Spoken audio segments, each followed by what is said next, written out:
Magandang araw mga kusina.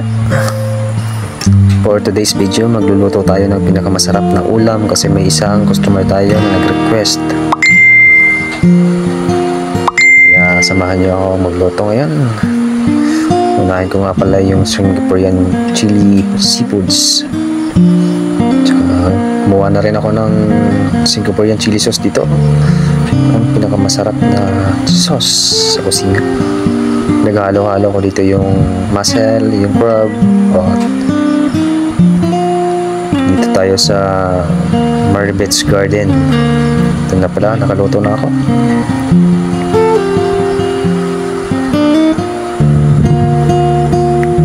Ready na to for delivery.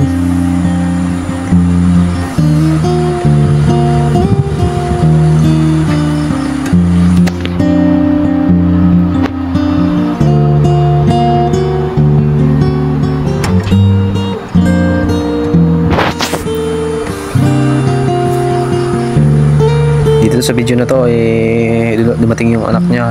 Hindi niya akalain na darating galing ng Manila. Kaya napakasaya ng birthday celebrant natin. Nandito tayo ngayon sa Maribet's Garden. Dito ko dinala lahat ng pagkain kasi imbitado tayo, nagkikain na rin. Ito yung mga bisita, ang daming bisita.